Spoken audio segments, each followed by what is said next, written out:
Mesdames et messieurs, bonjour. Ici Vincent Aurélien-Pepin. Bienvenue à votre bulletin de nouvelles TVCL.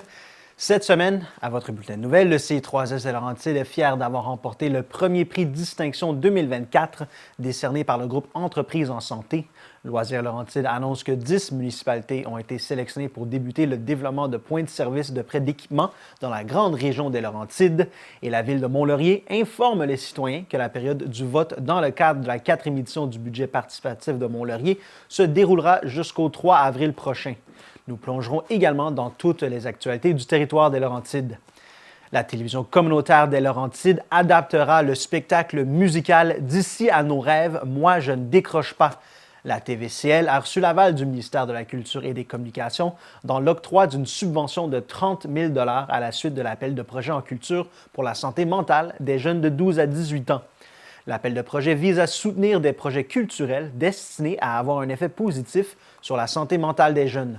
Dans les Laurentides, 3 organismes et leurs projets respectifs ont été choisis et obtiendront une part de près de 1 million de $ réservée à la réalisation de 47 projets culturels au Québec, tel qu'annoncé en décembre dernier par le ministère de la Culture et des Communications. La TVCL est donc activement à la recherche de jeunes comédiens et comédiennes avec ou sans expérience, âgés de 12 à 18 ans, résidant sur le territoire laurentien afin de prendre part à l'adaptation et à l'interprétation des fameux rôles du scénario original ayant déjà été interprété par une pléiade de comédiens et comédiennes québécois de renom à leur début de carrière. Intemporel et fort populaire avec 4 distributions à succès sur 15 ans de tournée au Québec, le scénario a été adapté à chaque reprise par et pour des jeunes et ce, toujours avec un immense succès. Le scénario étant aussi actuel qu'à sa création, le projet deviendra une web-série et un moyen-métrage produit par la TVCL en 2024. Des auditions auront lieu à Mont-Tremblant le 23 mars. Pour participer, visitez le tvcl.ca dans l'onglet Auditions. La télévision communautaire invite les citoyens à proposer des jeunes talents locaux afin de trouver les perles rares voulant s'impliquer dans ce projet unique. Dans le passé, ils ont interprété les rôles de la fameuse pièce de théâtre musicale Sophie, interprétée par Patricia Paquin, Véronique Cloutier, Nadia Paradis, Marie-Josée Tremblay et Annick Vermette. Nathalie, interprétée par Maë Paiement, Nadia Paradis, Marie-Claude Lefebvre et Alexandra Laverdière. Marc-André, interprété par David Pelletier, Nicolas Paulus, Jasmin Roy et Michel Goyette. Éric, interprété par Pascal Auclair, Michel Goyette, Benoît Landry et Toby Pelletier. La version télévisuelle et web-série sera produite par la TVCL et diffusée sur les ondes de Cogeco TV à l'automne 2024. Le programme du ministère de la Culture et des Communications a pour objectif d'accroître le nombre d'initiatives culturelles régionales destinées à avoir un effet positif sur la santé mentale des jeunes, d'augmenter le nombre de personnes âgées de 12 à 18 ans participant à des activités culturelles qui ont un effet positif sur leur santé mentale, de soutenir les organismes culturels et communautaires qui souhaitent mettre en œuvre des projets culturels visant l'amélioration de la santé mentale chez les jeunes, de favoriser la mobilisation régionale en culture et en santé mentale des jeunes par le soutien de projets concertés. Dean J. Brisson, directeur général de la TVCL, mentionne que ce projet a toujours été très apprécié au cours des années avec son scénario intemporel et ses personnages attachants. Il ajoute qu'il est très touché par ce sujet depuis très longtemps et fier d'avoir contribué un peu à donner de l'espoir aux jeunes avec le temps et les nombreuses tournées. L'exposition Reg Art, qui sera présentée du 6 au 11 avril à la salle Alphonse Desjardins, rassemble une sélection coup de cœur des projets réalisés par des élèves de niveau 1 à 5 et du programme d'adaptation scolaire de l'école secondaire Curie-Mercure. La Ville de Mont-Tremblant est fière de permettre aux adolescents de présenter leur œuvre à la communauté et ainsi favoriser la rencontre entre les générations. La population est invitée à aller admirer leur travail, à apprécier leur belle créativité et surtout à découvrir leur vision du monde. La Ville tient à féliciter les jeunes artistes et souligner le travail des enseignants Nathalie Duperron, Marianne Despart et Pierrette Saint-Germain qui ont accompagné les élèves dans la réalisation de cette exposition. Cette exposition est rendue possible grâce à l'entente de développement culturel conclue entre la Ville de Mont-Tremblant et le ministère de la Culture et des Communications du Québec. Le public est également invité au vernissage de l'exposition le mardi 9 avril de 17h à 19h. La Ville de Mont-Tremblant offrira un service gratuit de livraison de matériaux de remplissage au cours du printemps et de l'été 2024 aux résidents, commerçants ou entreprises qui en feront la demande. Pour être admissible, les personnes intéressées doivent remplir une demande de permis de remblai auprès du service de l'urbanisme et se conformer aux normes applicables. Le matériel de remplissage qui sera offert est une terre mixte qui provient des travaux de nettoyage des fossés. Elle est composée d'un mélange de terre et de plusieurs matières, notamment du sable, de la pierre et des végétaux. Une terre de remblai peut servir à niveler et à élever un terrain, mais n'est pas une terre de finition. Il est à noter qu'il est interdit d'effectuer des travaux de remblai aux emplacements suivants. Sur le littoral, la rive et sa bande de protection des lacs, cours d'eau et milieux humides, sur la superficie terrain devant être préservée à l'état naturel, au-dessus et ou à proximité d'une installation septique. La quantité minimale de matériel de remplissage par livraison est de 12 tonnes, soit l'équivalent d'un voyage de camion de 10 roues. Pour faire une demande, il suffit de remplir le formulaire en ligne à villedemonttremblant.qc.ca/remblai ou remplir un formulaire en personne auprès du service de l'urbanisme. Vous devez joindre un croquis de l'emplacement du dépôt de remblai sur la propriété et prévoir des frais de 50 $ pour le permis si celui-ci est émis après l'étude de la demande. Pour maximiser vos chances de recevoir une livraison de terre de remblai ou au courant de la saison estivale, il est fortement recommandé d'envoyer votre demande avant le 31 mars. Pour plus d'informations, vous pouvez contacter le service de l'urbanisme au 819-425-8614 ou par courriel à urbanisme@villedemonttremblant.qc.ca. La Ville de Mont-Tremblant est fière d'annoncer le lancement du défi Zéro déchet, une initiative visant à soutenir les foyers qui souhaitent réduire leur empreinte environnementale. Ce défi innovateur offre une belle opportunité unique aux résidents de Tremblant de s'engager dans un parcours éco-responsable, un geste à la fois.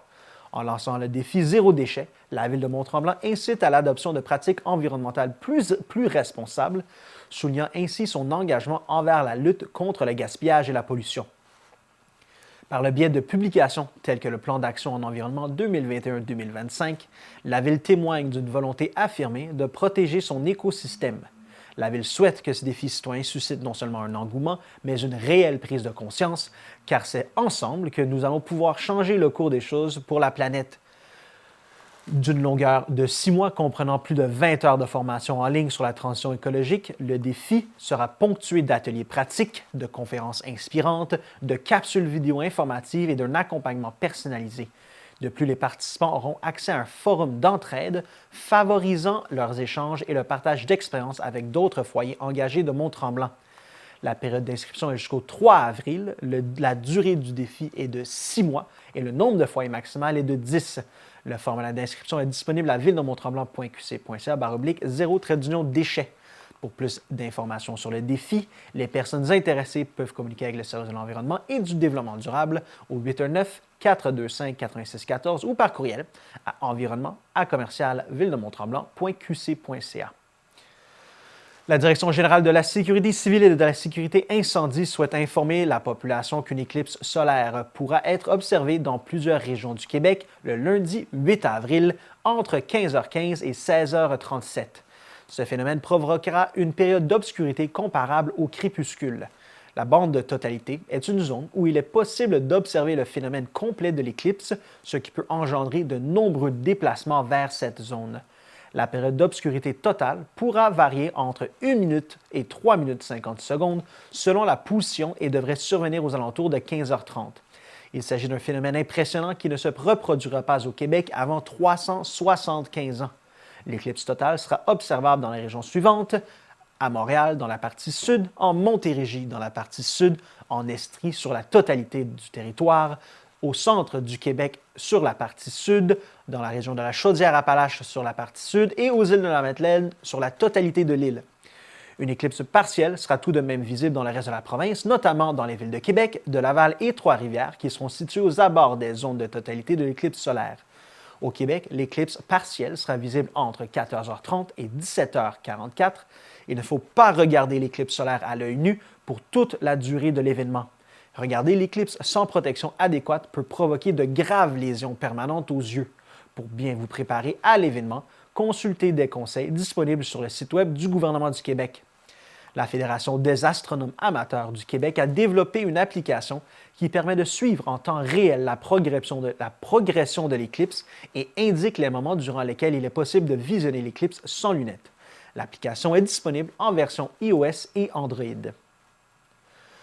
Le CI3S de Laurentides est fier d'avoir remporté le premier prix Distinction 2024, décerné par le groupe Entreprises en santé dans la catégorie Santé et mieux-être psychologique Grandes organisations. L'engagement et les efforts du CI3S de Laurentides envers la santé et le mieux-être au travail ont été reconnus et récompensés. Ce prix souligne la réussite du projet pilote sur l'autogestion des horaires de travail mené de mai 2022 à mars 2023 à l'unité de naissance de l'hôpital de Saint-Eustache. Le projet consistait à permettre au personnel de produire par lui-même son horaire de travail. Les résultats, notamment en ce qui a trait à la réduction de l'absentéisme, au temps supplémentaire et au temps supplémentaire obligatoire, ont été exceptionnels. Le changement de culture vers une gestion de proximité ainsi que l'approche plus humaine et favorisant les communications ont été essentiels au succès du projet. Fort de ce succès, le CI3S de Laurentides déploiera dans la prochaine année l'autogestion des horaires de travail dans plusieurs autres unités de soins 24/7. Julie Delaney, présidente directrice générale du CI3S de Laurentides, mentionne que ce projet basé sur la relation de confiance entre le gestionnaire et son équipe favorise une grande amélioration de la qualité de vie des employés et que cette culture de collaboration qui crée un environnement de travail maximisant la rétention de l'expertise et l'attraction du personnel a des retombées positives pour la continuité et la qualité des soins offerts aux usagers. Organisés chaque année par le groupe Entreprises en santé, les prix de distinction représentent un rendez-vous à ne pas manquer pour les organismes qui ont à cœur la santé et le mieux-être de leurs employés. L'objectif de ce concours est de mettre de l'avant et reconnaître les initiatives structurées mises en place par les milieux de travail en santé et mieux-être au travail. Revenez-nous après la pause.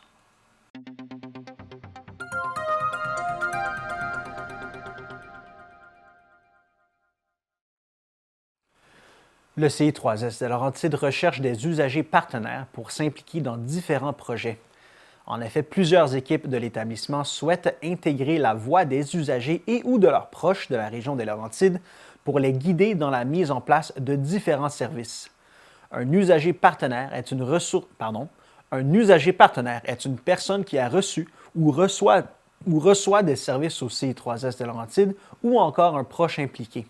Cette personne reçoit une formation et contribue bénévolement à différentes démarches qui visent à assurer des soins et des services de qualité. La vision de ces personnes, ainsi que leur expérience à titre d'usager ou de proche, favorise le développement d'une approche axée sur le bien-être et l'implication de chaque patient. Vous pouvez consulter le feuillet Usager partenaire ressources sur le site web du CI3S Laurentides pour en apprendre davantage sur cet important rôle.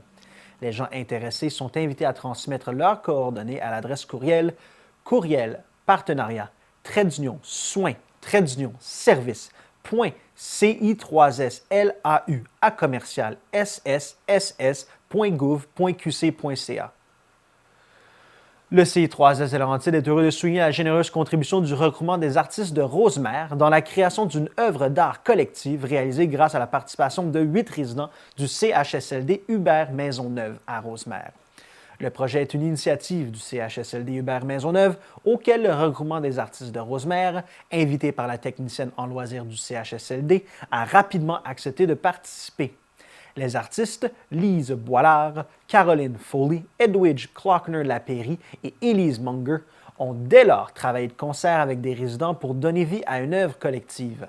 La période de création s'est échelonnée sur plusieurs mois à raison d'un atelier par semaine. Des techniques mixtes sur panneaux de bois ont été enseignées aux résidents et plusieurs matériaux différents, dont la peinture, des coquilles d'œufs et même du quinoa, ont été utilisés.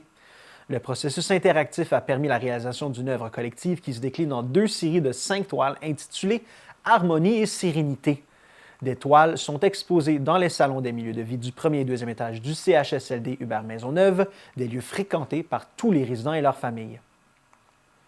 Le CI3S de Laurentides et le Collège Lionel Groulx sont fiers de souligner la réussite des 5 premiers finissants au programme d'attestation d'études collégiales d'intégration à la profession d'infirmière au Québec pour les infirmières et infirmiers diplômés hors Canada. Installés à Sainte-Thérèse depuis l'hiver 2023, les 5 finissants proviennent de l'Algérie, du Maroc et de la Tunisie. Ils sont candidats à l'exercice de la profession infirmière et travaillent maintenant à l'hôpital de Saint-Eustache. Leur prochain objectif est de réussir l'examen de l'Ordre des infirmières et infirmiers du Québec et d'obtenir le permis d'exercice de la profession.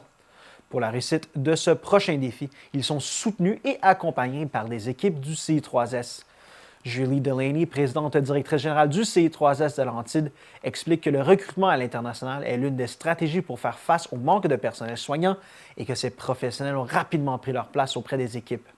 Elle ajoute que son organisation est fière de leur parcours académique, de leur mobilisation et de leur détermination au cours des derniers mois. Philippe Nasser, directeur général du Collège Lionel Groulx, mentionne que cette attestation d'études collégiales est complètement ancrée dans la mission et les valeurs de l'institution et qu'elle est l'une des façons concrètes de valoriser le partage et l'avancement des savoirs en favorisant l'accomplissement professionnel et personnel. Il ajoute qu'il s'agit pour son institution d'une collaboration concrète qui permet de continuer d'être une figure de proue en enseignement supérieur, de s'engager socialement au sein de la région tout en offrant une expérience signifiante et enrichissante pour ses étudiants. Le déploiement de ce projet, levier majeur pour la formation et l'intégration de futures infirmières au Québec, a été rendu possible grâce à un important travail de concertation de plusieurs autres acteurs, dont l'organisme communautaire Accès Accueil Action Basse Laurentides. Aussi, les municipalités et les MRC ont joué un rôle important dans leur intégration pour accueillir, intégrer et soutenir ces étudiants et étudiantes et leurs familles tout au long de l'année 2023. Dans le cadre du projet provincial Circonflexe Prêt pour bouger, Loisirs Laurentides annonce que 10 municipalités ont été sélectionnées pour débuter le développement de points de service de prêt d'équipement dans la grande région des Laurentides en 2024-2025.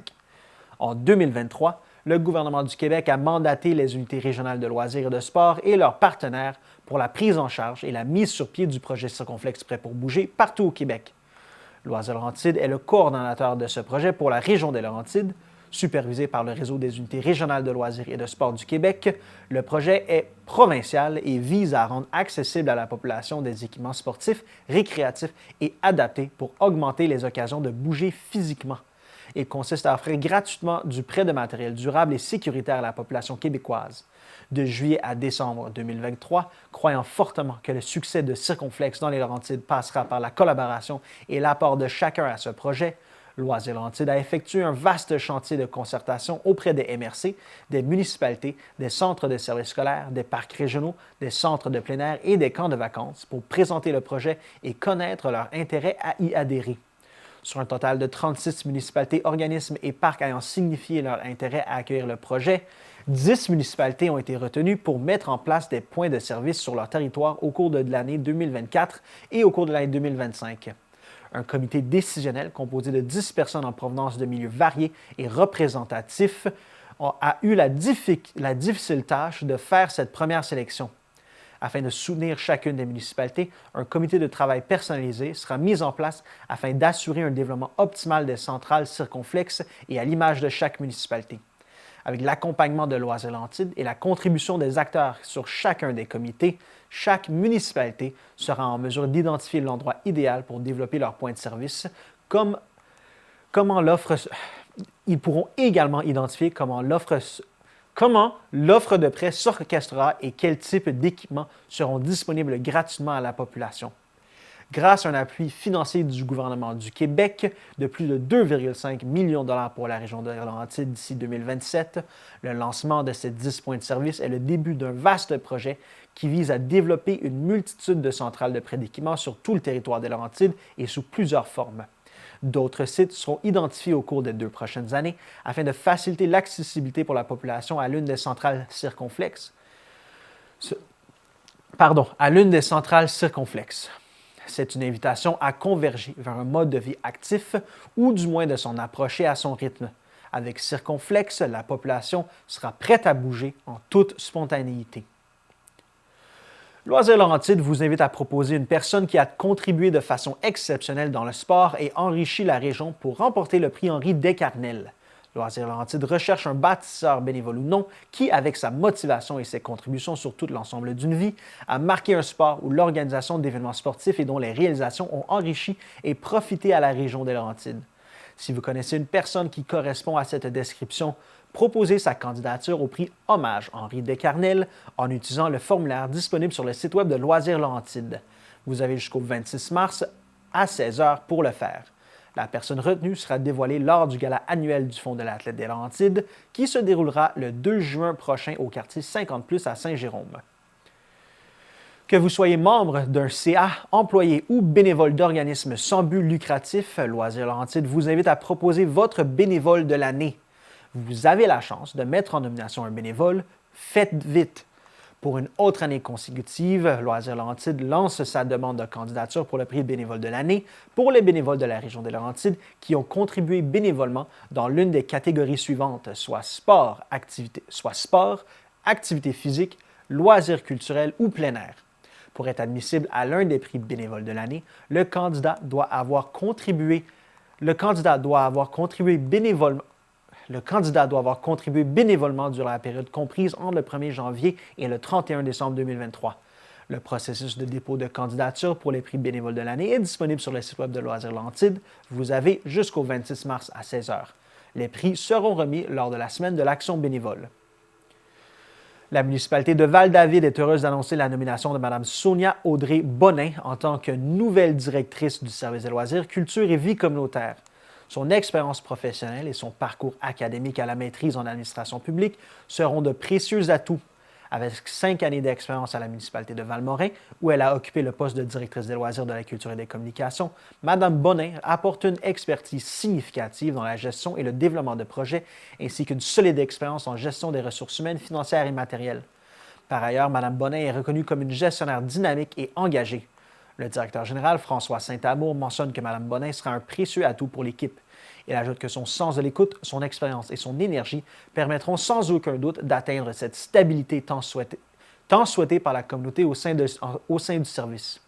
Mme Bonin débutera ses nouvelles fonctions à partir de la mi-avril et toute l'équipe municipale lui souhaite chaleureusement la bienvenue. La période d'inscription pour le camp de jour est ouverte pour les résidents de Val-David. Le camp Le Petit Monde à part offre aux enfants de 5 à 12 ans une programmation diversifiée, amusante et stimulante dans un cadre sécuritaire où les activités s'arriment avec l'environnement tout en donnant accès à la nature et à la culture du village. Il est important de savoir que les activités se dérouleront exclusivement sur le territoire de la municipalité de Val-David. Des activités spéciales seront offertes chaque semaine en collaboration avec des entreprises et des organismes locaux. Dans un souci de préservation de l'environnement et de sécurité de tous, il n'y aura donc plus d'activités impliquant des déplacements en autobus. Consultez la page Camp de jour sur le site web de la municipalité afin d'obtenir de plus amples informations. Les inscriptions se sont déjà faites pour les citoyens de Val-David, se feront le 25 mars pour les citoyens de Valmorin et le 11 avril pour tous. Vous pouvez vous inscrire en ligne ou en personne au service des loisirs de la culture, situé au 2490 rue de l'Église. Si votre enfant a besoin d'un service d'accompagnement spécialisé, il y a un formulaire sur le site web de la municipalité à compléter et à joindre avec votre inscription. Vous serez rencontré par l'équipe pour une évaluation de vos besoins. Pour plus d'informations, n'hésitez pas à contacter la municipalité au 819-324-5678 au poste 4228 ou par courriel à secrétariat@commercialvaldavid.com. Le règlement 782 permettra à la municipalité de Val-David d'emprunter un montant de 1 250 000 $ afin de pourvoir rapidement et au fur et à mesure des besoins aux coûts reliés à l'acquisition d'immeubles assujettis aux droits de préemption. Il est important de savoir qu'aucune dépense ne s'effectue sans l'adoption préalable d'une résolution. Il est également crucial de souligner que ce processus n'entraîne pas une dépense systématique du montant emprunté. Il s'agit plutôt d'une procédure administrative visant à faciliter le processus si le conseil municipal décide de se prévaloir de son droit de préemption.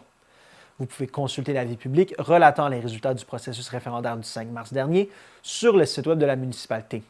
Le droit de préemption est en quelque sorte un droit de préférence. Il permet aux municipalités de désigner spécifiquement certaines propriétés qu'elles pourraient être intéressées à acquérir au bénéfice de la communauté.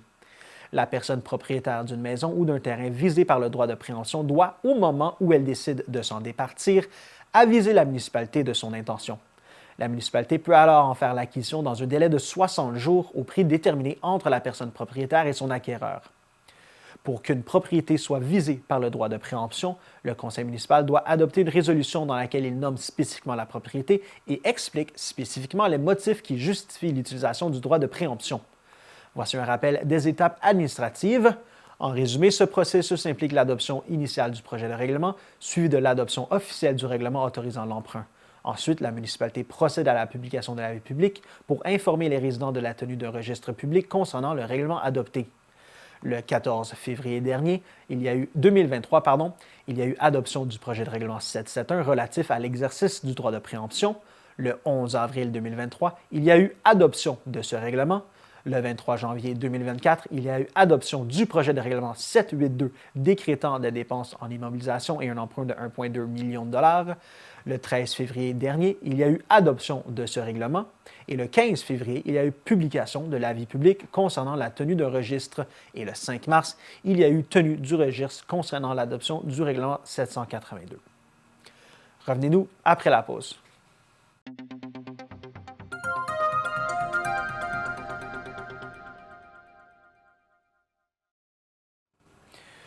Jusqu'au 1er juillet, la MRC de la Rivière-du-Nord effectuera l'inventaire des immeubles sur le territoire.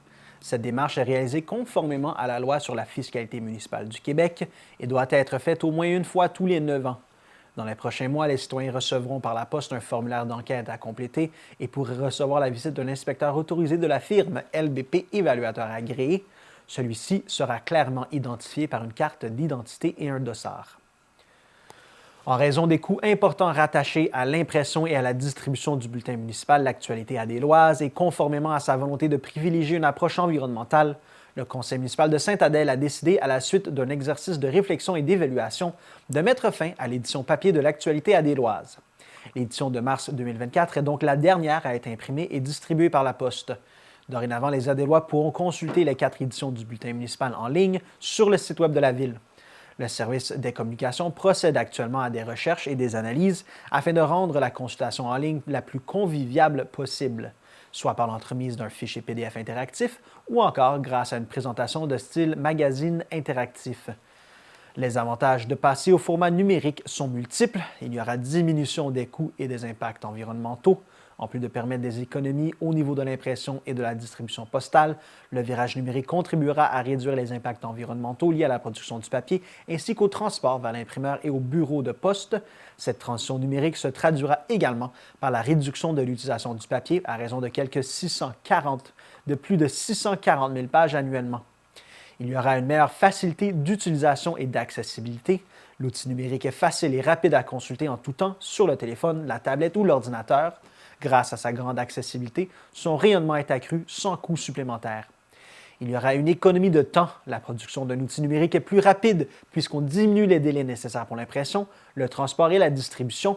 De plus, mettre un document numérique en ligne est quasi instantané. Il y aura une meilleure flexibilité. Une fois le bulletin imprimé, il est trop tard pour corriger des erreurs ou effectuer des changements de dernière minute, tandis qu'il est facile de corriger un fichier numérique. Il y aura du contenu bonifié. La version numérique permettra d'agrémenter le contenu rédactionnel avec des éléments multimédia. La Ville invite les citoyens à lui faire part de leurs commentaires en écrivant à adeloise@vdsa.ca. La Ville est consciente que ce virage numérique nécessitera un ajustement pour certaines personnes davantage habituées au papier. Cependant, ce changement s'inscrit dans la tendance croissante de nombreux médias et de nombreuses villes à se tourner uniquement vers le numérique.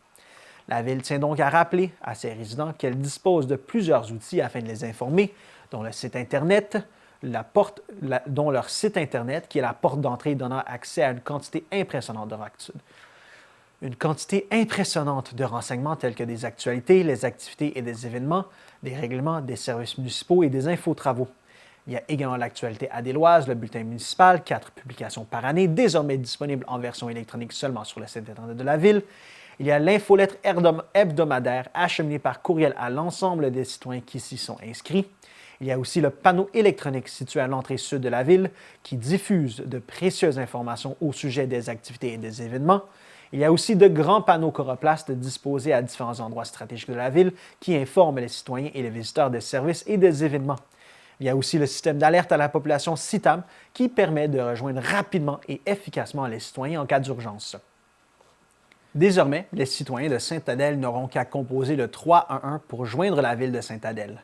Où que vous soyez sur le territoire de Sainte-Adèle, que vous appeliez d'un téléphone cellulaire ou filaire, vous n'avez qu'un seul numéro à retenir, le 311. Il s'agit d'un nouveau numéro, mais des mêmes services qu'auparavant, dont des informations et de l'assistance pour vos recherches d'informations, des réponses à vos questions, le transfert d'appels aux services appropriés, les inscriptions aux activités et événements, le dépôt de plaintes et de requêtes et bien plus. De plus, vous pouvez appeler la Ville en tout temps, 24 heures sur 24, 7 jours sur 7, et parler directement à un agent de service aux citoyens, même après les heures de bureau. Notez qu'en cas d'urgence, le 311 ne remplace pas le 911. Si vous êtes à l'extérieur de la ville, vous devez composer le 450-229-2921. Ce numéro sera toujours en fonction et permettra également de rejoindre la ville. La Ville de Sainte-Adèle souhaite faire participer la population à l'élaboration d'un plan de mobilité active qui reflètera les besoins des citoyens tout en prenant en considération les enjeux en lien avec le territoire et son aménagement. Les résidents sont donc invités à utiliser l'outil « On marche, on roule » pour signaler un danger ou une préoccupation, pour suggérer une commodité ou un aménagement manquant ou encore pour signaler un incident. Il suffit de se rendre sur onmarcheonroule.org et sélectionner le type de rapport que vous souhaitez cartographier, localiser Sainte-Adèle sur la carte du Québec, cliquez sur la carte pour marquer l'emplacement de la situation à signaler, cliquez sur Suivant pour indiquer les détails de votre rapport. Vous pouvez même proposer une solution au problème identifié. Les données ainsi recueillies seront colligées et analysées par le Comité de mobilité active de la Ville dans le but de préparer une consultation publique qui mettra la table à l'élaboration d'un plan de mobilité active. Ce plan aura pour but d'aménager de meilleurs environnements pour marcher et rouler en vélo afin de fournir des alternatives intéressantes à l'automobile tout en sécurisant les rues. Participez donc en grand nombre et invitez votre entourage à faire de même. Plus la Ville recueillera d'informations, mieux elle sera outillée pour élaborer une consultation publique éclairée basée sur des données tangibles. Vous circulez plutôt à vélo, vous pouvez vous rendre sur bikemaps.org pour faire part de vos expériences. Notez que malgré le nom anglais du site Web, la plateforme est disponible en français. onmarcheonroule.org est un outil de production participative pour cartographier les micro-obstacles à la marche et au déplacement en fauteuil roulant. Qu'est-ce qu'un micro-obstacle? C'est tout ce qui rend plus difficile, voire impossible, de marcher ou de rouler en toute sécurité et confortablement. Il peut s'agir d'un passage pour piétons manquant, d'une chaussée inégale ou d'un tronçon de trottoir mal déneigé. Que ce soit quelque chose qui vous bloque ou qui manque, il importe de le mentionner. Comme cartographe, vous pouvez également signaler des incidents, par exemple si vous avez été frappé en marchant ou en roulant, que vous avez évité une collision de justesse ou fait une chute.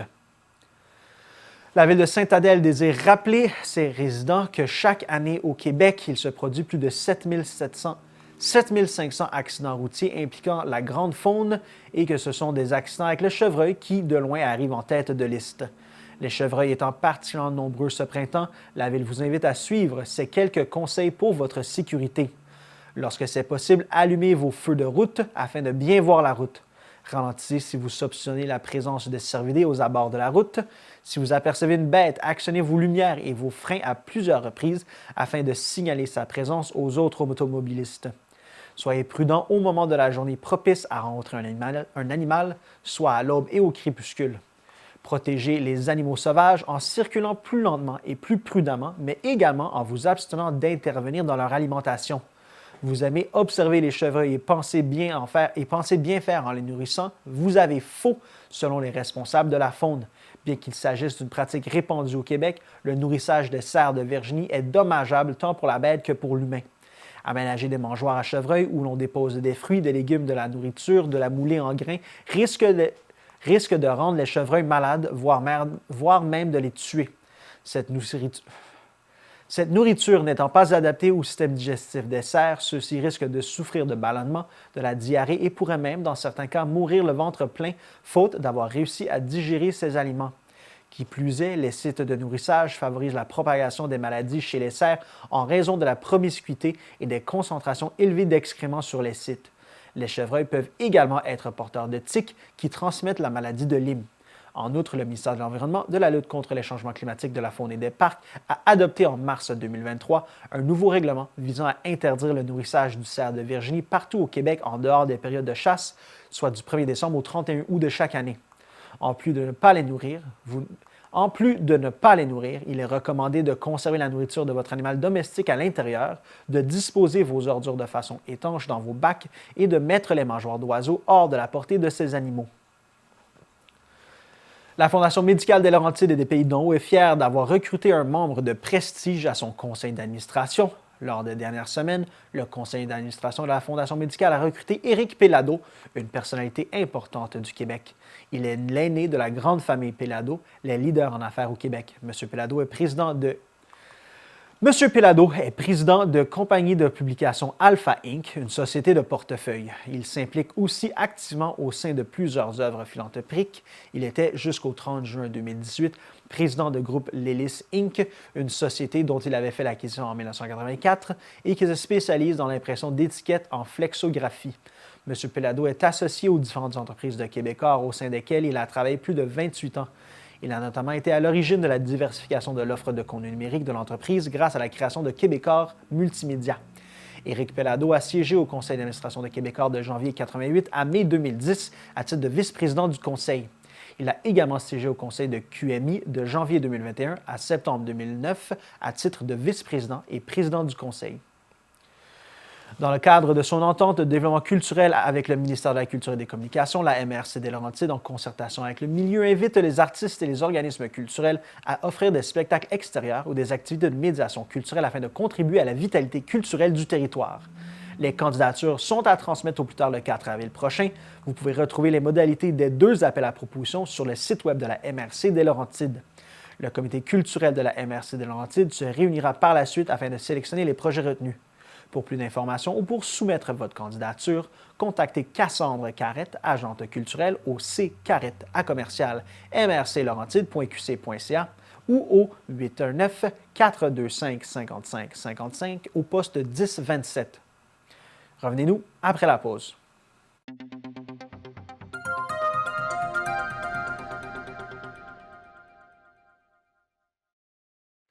Alors que le conseil de la MRC d'Antoine Labelle adoptait le plan de développement de la zone agricole, aussi appelé PDZA, révisé lors de sa séance du 26 septembre dernier, c'est lors de son événement de lancement du 27 février dernier que l'organisation présentait son document aux partenaires du projet et aux acteurs du milieu agricole.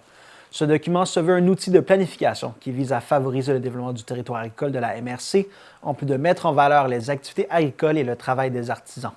Alors que le premier PDZA de la MRC a été adopté en 2015, la révision de celui-ci a débuté en 2020 afin de répondre aux besoins évolutifs et aux nouvelles réalités du secteur agricole. Réalisé par l'intermédiaire d'une démarche de concertation entre la MRC et les principaux acteurs du milieu, le PDZA prend appui sur un état de la situation de l'agriculture ainsi que sur l'identification des possibilités de développement et de mise en valeur. Complémentaire aux démarches de planification déjà en place, le PDZA pourra enrichir le contenu du schéma d'aménagement et de développement de la MRC et propose des pistes d'action pour soutenir le dynamisme agricole. Mylène Maillard, directrice générale de la MRC d'Antoine Labelle, affirme que l'agriculture est un des vecteurs clés de l'histoire du territoire et de son développement et que c'est pourquoi pour la MRC d'Antoine Labelle, il était primordial d'élaborer un plan visant le développement responsable de l'agriculture tout en encourageant l'autonomie alimentaire au sein des communautés. Elle ajoute que les orientations se devaient également de mettre en lumière les enjeux émergents, notamment l'adaptation au changement climatique et la protection de l'environnement. Cet outil contribue à la connaissance accrue des activités agricoles du territoire, à l'élaboration d'une vision concertée du développement de l'agriculture et à la définition de moyens permettant d'assurer la vitalité du milieu agricole, notamment par la mise en place d'actions concrètes. M. Daniel Bourdon, préfet de la MRC d'Antoine Labelle et maire de la ville de Mont-Laurier, explique que c'est à travers ce PDZA que se poursuit la volonté du conseil de la MRC de reconnaître et de positionner le milieu agricole comme un secteur important pour la région, en plus de se pencher sur certains défis importants, notamment la sécurité alimentaire de l'ensemble des communautés et la relève agricole du territoire, pour ne nommer que ceux-là. La révision du PDZA a été possible grâce au dévouement du personnel du service de l'aménagement du territoire, des membres du comité consultatif agricole et du comité de pilotage de la MRC. Soulignons également la précieuse participation de la communauté agricole et des citoyens lors des différentes démarches consultatives. Finalement, le PDZA révisé a également été rendu possible grâce au soutien financier du ministère de l'Agriculture, des Pêcheries et de l'Alimentation du Québec dans le cadre du programme Territoire Priorité bioalimentaire.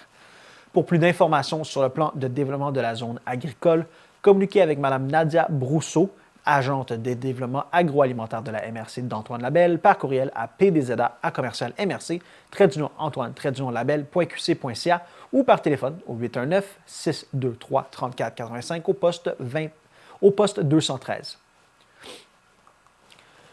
Le 27 février dernier, la MRC d'Antoine Labelle a déposé son rapport annuel 2023 et sa planification 2024.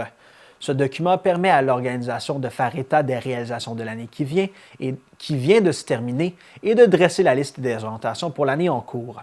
L'élaboration de cet outil permet de réunir l'ensemble des informations de l'organisation, notamment l'avancement des différents dossiers et les nombreuses réalisations de projets.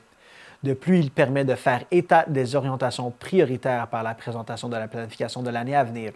Les dossiers présentés touchent les différents services de la MRC et couvrent une multitude de secteurs essentiels du territoire, en plus de répondre à certains besoins régionaux.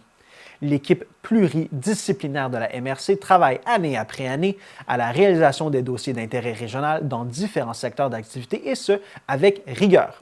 En plus des efforts et de l'implication quotidienne des différentes équipes de travail, la mise sur pied de ce projet et la réalisation de dossiers sont possibles grâce au dévouement de nombreux partenaires et collaborateurs impliqués.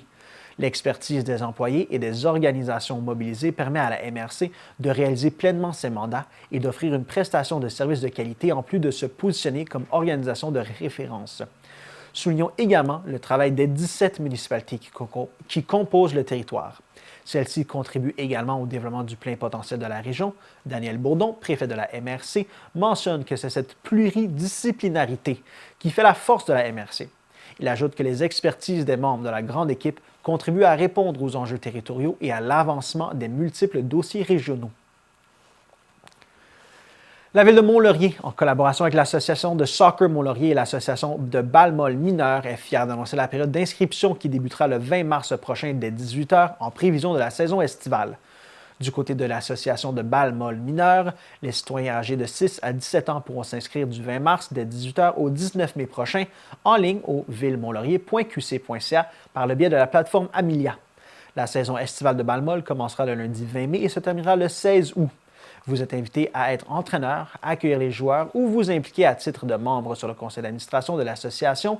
Contactez donc le service des loisirs, de la culture et des parcs à I-Terrien à commercial villemontlaurier.qc.ca ou en composant le 819-623-1221 au poste 700.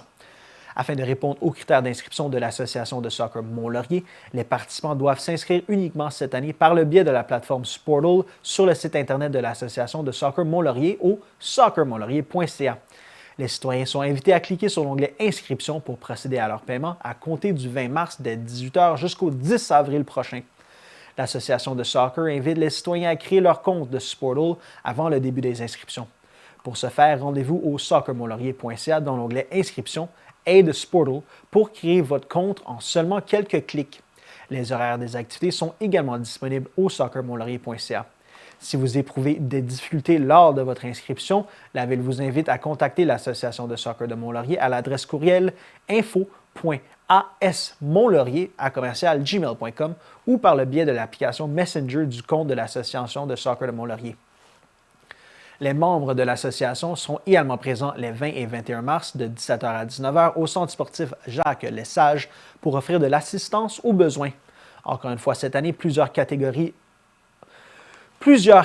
seront offertes pour les petits et les grands. Le début de la saison sera à compter du 20 mai pour se terminer lors de la fin de semaine du tournoi estival les 10 et 11 août prochains.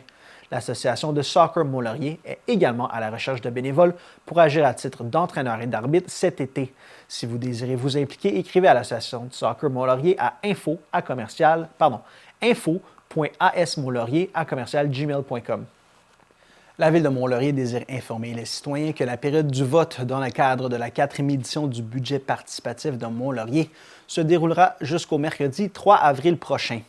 Les citoyens de Mont-Laurier sont appelés à voter pour leur projet Coup de cœur en ligne par le biais du site Internet de la Ville. Dans le cadre de cette 4e édition, 13 projets ont été déposés au total par les citoyens.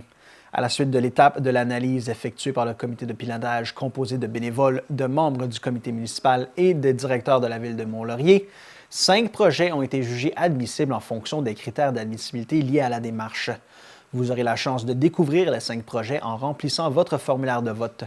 Soulignons que pour y participer, vous devez être citoyen de Mont-Laurier et être âgé de 12 ans et plus. Un seul vote par résident sera comptabilisé lors du décompte. Par le biais de ce processus démocratique, le conseil municipal offre aux citoyens le pouvoir d'agir en décidant de quelle façon sera dépensée une partie du budget d'immobilisation de la ville. Ces derniers sont sollicités de deux façons, soit en proposant des projets ou en votant pour l'un ou l'autre des projets finalistes. Rappelons qu'un budget de 30 000 est réservé par le conseil municipal pour la réalisation du projet qui aura obtenu le plus grand nombre de votes. La construction du projet sélectionné sera prévue à l'été 2024. Les membres du comité de pilotage de la troisième édition sont Claudie Lasselle, conseillère municipale, Émilie Tessier, conseillère municipale, Audrey-Anne Richer, directrice des loisirs, de la culture et des parcs, Steve Pressé, directeur des travaux publics et de l'ingénierie, Caroline Cléroux, citoyenne bénévole, Nathalie Ouellette, citoyenne bénévole, Myriam Généreux, citoyenne bénévole, Jonathan Binette, citoyen bénévole et Isabelle Saint-Jean, chargée de projet. Comme l'habitation est au centre du développement durable des collectivités, la Ville de Mont-Laurier invite les citoyens à participer à la consultation citoyenne numérique sur le logement. Le formulaire de la consultation est disponible sur le site Internet de la Ville dans l'onglet Participation citoyenne jusqu'au vendredi 22 mars. Le Québec et par le fait même la Ville de Mont-Laurier n'échappe pas aux enjeux actuels liés à la problématique du logement. C'est la raison pour laquelle la Ville désire obtenir un portrait actuel de l'habitation sur le territoire. La participation des citoyens est primordiale afin de recueillir des données précises pour identifier des actions qui correspondent aux enjeux liés à l'habitation. Le 27 février dernier s'est également tenu une consultation citoyenne à l'espace théâtre auprès de groupes cibles liés à l'habitation autant du milieu des affaires, de l'éducation que des organismes communautaires. Cette initiative, combinée au sondage citoyen, permettra de recueillir des informations pertinentes pour les membres du conseil municipal afin de mettre en place des pistes de solutions. Revenez-nous après la pause.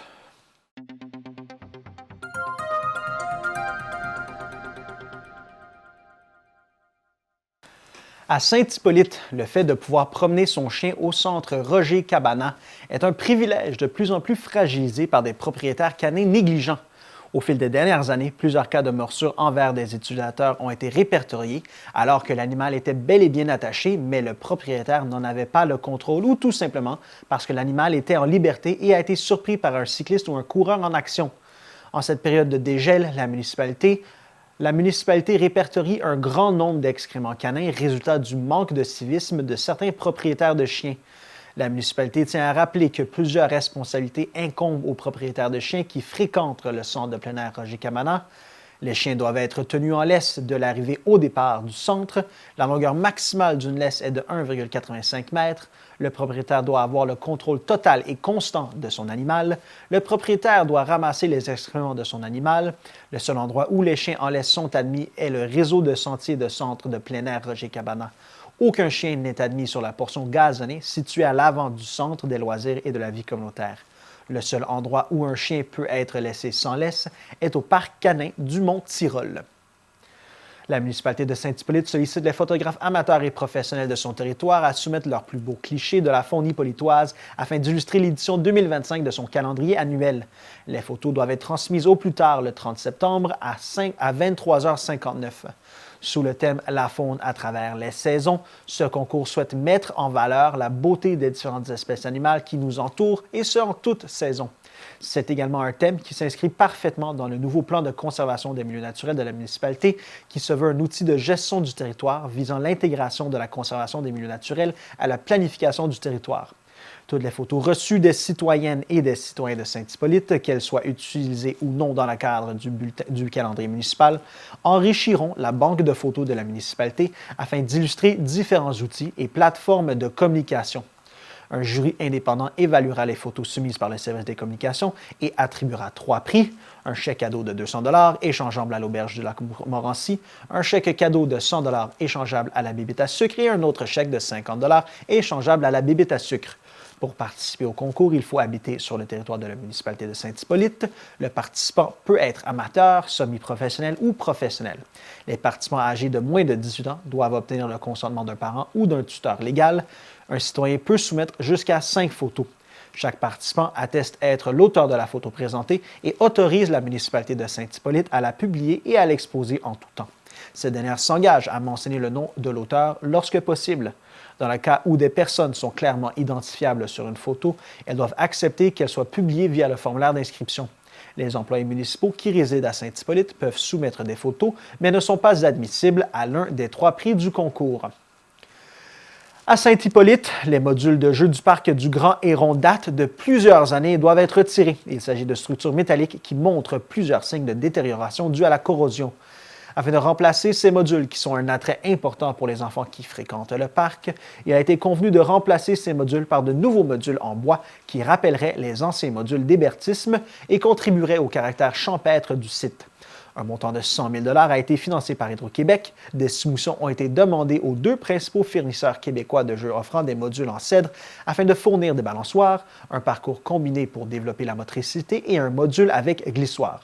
Un mandat a été accordé par le conseil municipal au montant de 121 865 pour réaliser ce projet en 2024. À Saint-Donat, le 7 mars dernier, le maire Joey Deslauriers, les membres du conseil municipal, la direction générale de la municipalité, la direction du CPE Les Chenilles, les membres du conseil d'administration du CPE ainsi que le chargé de projet du chantier ont assisté à la première pelletée de terre pour le nouveau CPE La Chenille de Saint-Donat. La concrétisation de ce projet de 3,6 millions de dollars permettra d'accueillir 94 enfants de la région dès le début de l'année 2025. L'emplacement de choix que la municipalité a offert au CPE est situé dans un quartier résidentiel boisé. Il permettra aux enfants de s'épanouir en observant et découvrant la faune et la flore du parc des Pionniers qui bordera les 4 murs du CPE. La direction et le personnel éducateur prônent le respect et l'apprentissage en nature. Les enfants évolueront donc dans un endroit exceptionnel et stimulant qui saura favoriser leur développement. Annick Renaud, directrice générale du CPE, et Marie-Josée Bassin, directrice adjointe aux installations du CPE, affirment que l'excellent partenariat entre la municipalité de Saint-Donat, le CPE La Chenille et le ministère de la Famille aura permis de réaliser un projet attendu par les familles de la région. Elles ajoutent que les installations permettront d'offrir un environnement sain, éducatif et sécuritaire aux enfants. Le maire Joey Deslauriers mentionne que tout au long du processus qui a permis de débuter les travaux de construction du nouveau CPE de Saint-Donat, les différents partenaires ont démontré leur capacité à innover et surtout à collaborer dans un but commun qui consiste à offrir une qualité de vie bonifiée aux jeunes familles qui doivent concilier le travail et l'éducation de leurs enfants. Voilà, c'était tout cette semaine pour votre bulletin de nouvelles TVCL. Je vous remercie d'avoir été à l'écoute. À la semaine prochaine.